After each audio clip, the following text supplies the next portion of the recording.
Good morning, everybody. I'm just about off to yoga.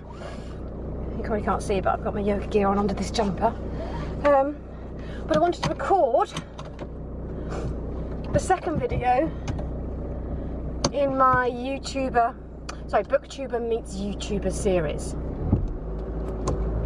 Let's get out of the drive first.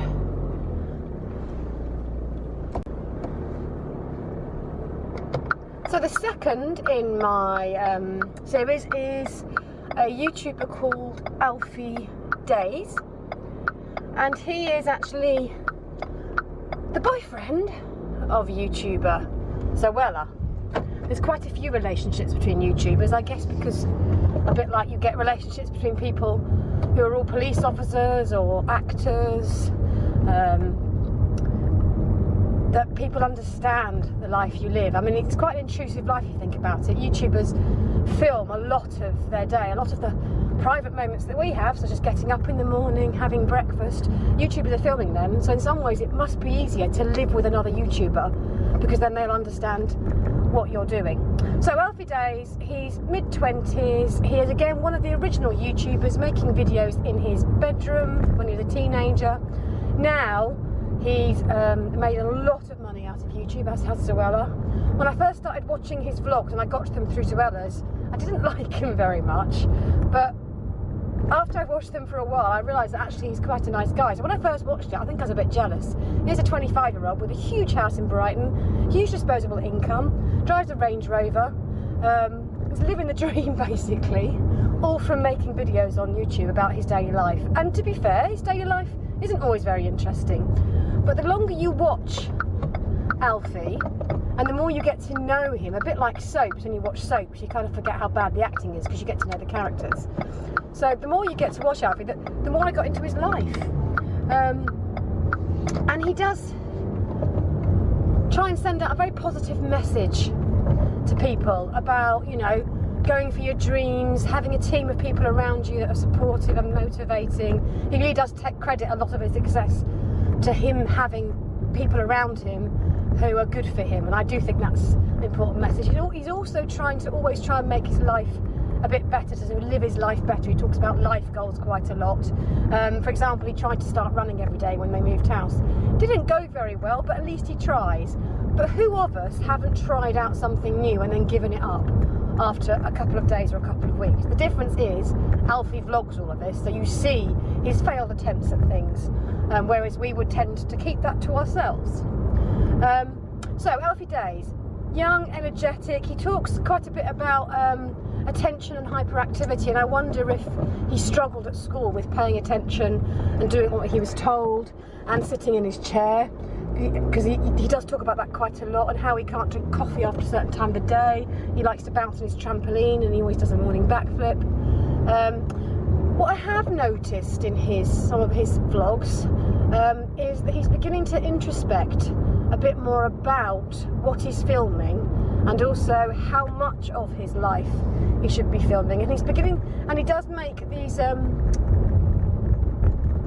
he delineates between his public and his private life. So he'll say, I'm not vlogging this event because I want to spend it with my family and friends, and I want to be in the moment and enjoy it. Because I guess when you're always behind a camera, you're always stood back from the moment, you're observing the moment, therefore you're not fully in it. So I think Alfie is beginning to kind of grapple with, he makes money from vlogging his daily life, but he also needs to keep back some of that life for himself, to maintain some of that privacy, and also not to forget to be in the moment. So I think a book he would particularly enjoy reading, because it really looks or examines this aspect of the internet, is The Circle by Dave Eggers. And this is about a young woman called May Holland who goes to work for The Circle, which is the biggest internet company in the world, very much like Facebook. And to begin with, she's blown away by this place. What it's trying to do basically is bring together all the data that's out there on each of us, so our social media accounts, our banking details, our purchasing details, bring it all together to create this one online identity that cannot be manipulated. just interestingly enough, blockchain technology, which I was reading about the other day, is exactly what the circle in this novel is trying to do.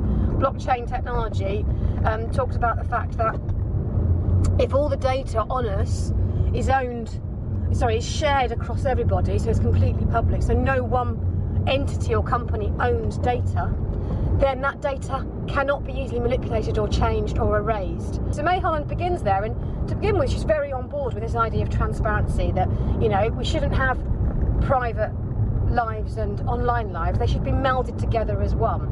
However, as the novel progresses, she begins to see the dark side of transparency, you know, this idea of everything you have ever done, every past mistake you've ever made will be out there forever, and you might be judged by that forever. And already that's a problem for some people. So in the circle, for example, they begin to use the new face recognition technology to search back on old CCTV footage of the early 2000s. And can you imagine if you were caught on CCTV 20 years ago when you were a teenager, possibly messing around, how that might then suddenly be part of your online identity. So the circle really does examine the dystopian and the utopian side of the internet, and how us freely giving all our data, what the implications of that might be in the future. So I really think Alfie Deyes would like that, because I think he's grappling with this very question about private and public persona, and how much you keep back and how much you share. The second novel I think Alfie would like, is because he's also a gamer, he likes playing games on the internet, which he also videos and records, is Ready Player One by Ernest Cline. I've done a review of this, and I'll put a link down below.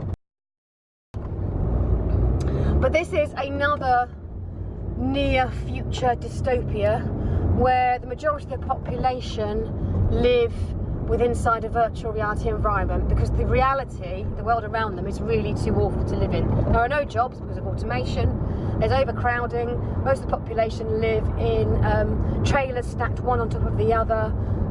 There's very little care about the population, so everyone escapes this horrible reality by living inside Oasis, which is a virtual reality world developed by a man called Halliday, who has died 5 years before. And the story opens with Percival, the main character, who's called Wade in real life, clearing the first gate of Halliday's game to end all games, the ultimate game, because this game, whoever wins it will win Halliday's egg, which is basically control of his virtual reality world, Oasis.